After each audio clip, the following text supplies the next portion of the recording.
Hey guys, you're in a nutshell with me, Ina. Maikli lang tong episode na ito. I've talked about this again many times, pero gagawin ko pa rin.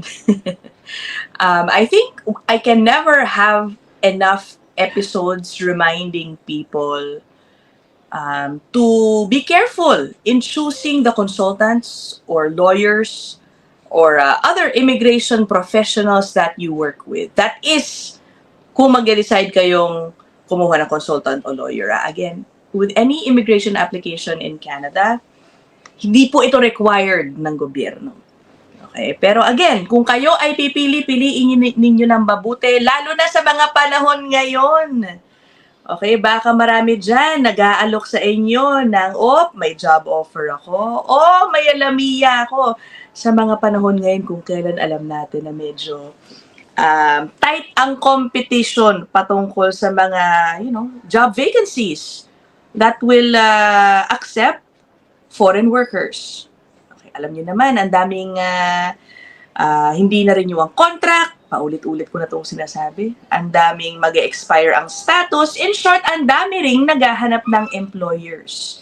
And that is why, sa mga panahon ngayon, huwag na tayong magulat kung mas lagana pa ang mga magte-take advantage niyan, magsasabi sa inyo na, ito, meron akong lamiya dito, may employer ako naghahanap ng TFW, etc., etc.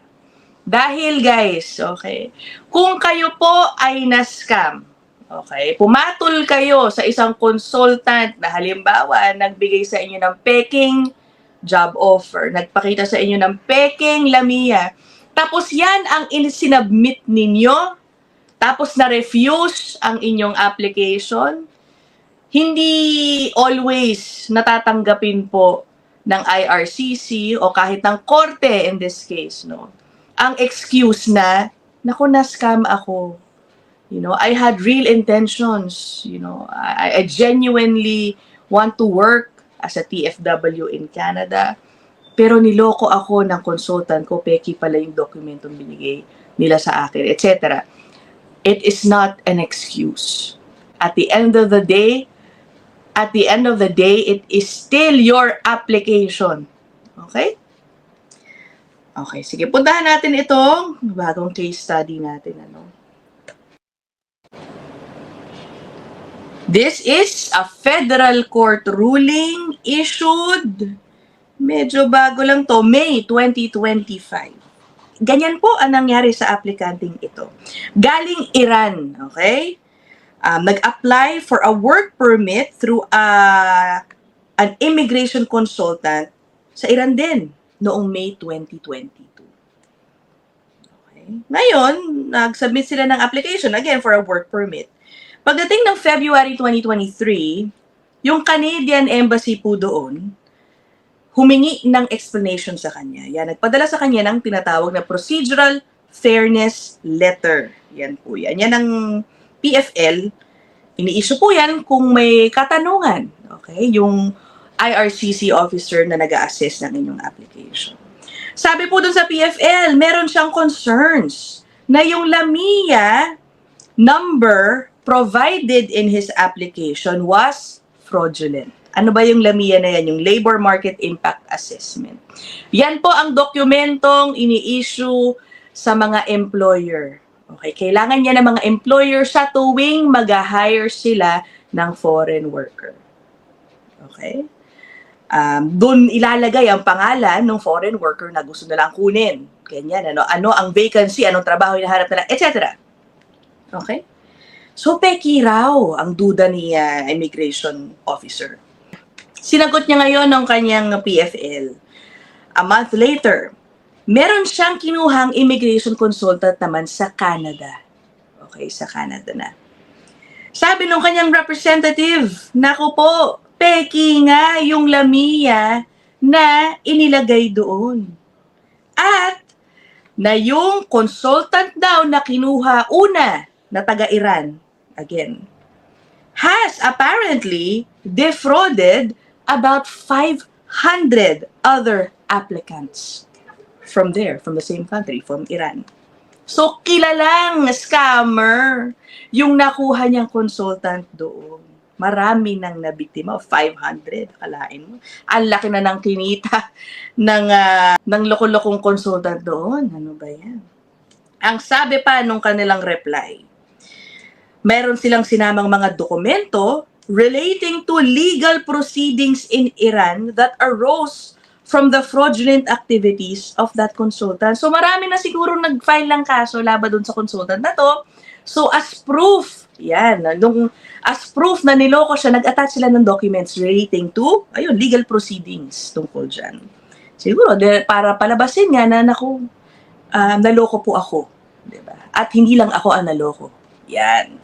Ang nangyari, kahit na yun ang sinubmit, dininay pa rin nung IRCC officer ang kanyang application for a work permit. Ang ginawa ngayon po ng applicant, tumakbo sa korte, sa Federal Court ng Canada to seek what is called a judicial review. Okay. Ngayon, in their petition for judicial review, ito ang mga main questions ni applicant. Number 1, dalawa naman po ang sinabi niya doon. Did the officer fail to consider whether the alleged misrepresentation was honestly and reasonably made? At number 2, letter B, did the officer disregard the applicant's submission that he was a victim of fraud? Kinonsidera ba na nabiktima lang naman ng fraudulent consultant itong applicant? In short, cut the long story short, hindi po siya kinampihan ng korte. Tama raw ang assessment ni IRCC officer. Ang sabi ng judge na nag-issue ng desisyon na ito, kinonsider naman daw ni IRCC officer yung mga sinasabi ni applicant na siya ay naloko. Okay. Doon po kasi sa naging desisyon ni officer, ang sabi niya, the applicant is responsible for the information submitted, including due diligence. Okay, ano ibig sabihin po niyan? Nasa sa irresponsibilidad mo bilang applicant. Kahit pa meron kang hinire na representative o kahit sino man, responsibilidad mo yung submission, responsibilidad mo yung due diligence na siguraduhin mo na tama yung application mo, all of it. Diba? Kasama na sa due diligence dyan, ang pag-check ng background ng inyong mga hinahire na consultant or lawyers. Okay? Sabi ni Judge, the officer did in fact provide reasons for finding misrepresentation after having considered the applicant's submission. Ito In conclusion, sabi ni Judge, the officer's finding of misrepresentation was reasonable. Okay. Again, misrepresentation dahil peking nga yung sinubmit na Lamia. Based on the evidence before him, the applicant had failed to conduct any meaningful due diligence into the authenticity of the Lamia. Kaya guys, alam nyo, napakadali ring manloko sa mga panahon ngayon.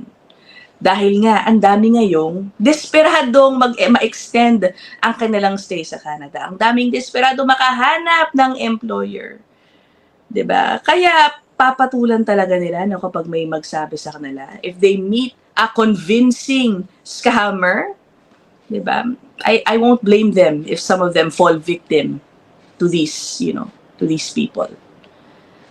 Again, kaya nga kahit pa ulit-ulit tayo sa mga ganitong episode, I do still wanna do it para lang kahit pa paano, hindi ko alam kung makakatulong ito, manatili man lang sa isip ng mga potential applicants dyan.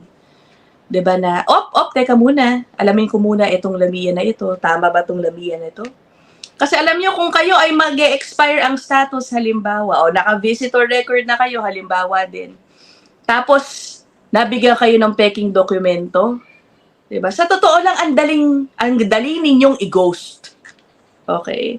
In your situation wherein ikaw ay naka-visitor record na lang, out of status ka na, sa totoo lang, yung bibigay mong pera para sa Lamia, baka nga gawin nila, mura na lang ang pagbenta ng Lamia ngayon, sabihin, 5,000 na lang, kumpara sa mga noon, diba? Ang lalaki, baka patulan ninyo yan.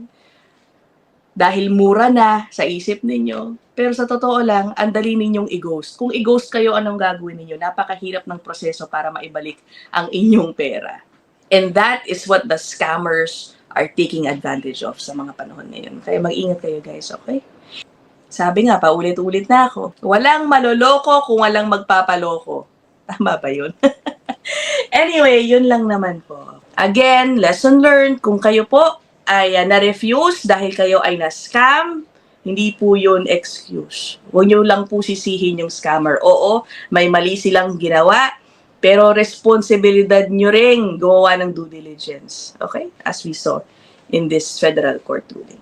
Guys naman, kung kayo ay mag-work with somebody, i-google nyo man lang, di ba? Baka na pinag-uusapan na yan sa mga Facebook group, sa Reddit, mga ganun man lang. I-check nyo. 500 people already scammed. Diba? Ay, nako. Anyway, yun lang naman po. I will end this episode here. I'll see you guys in the next one. Bye!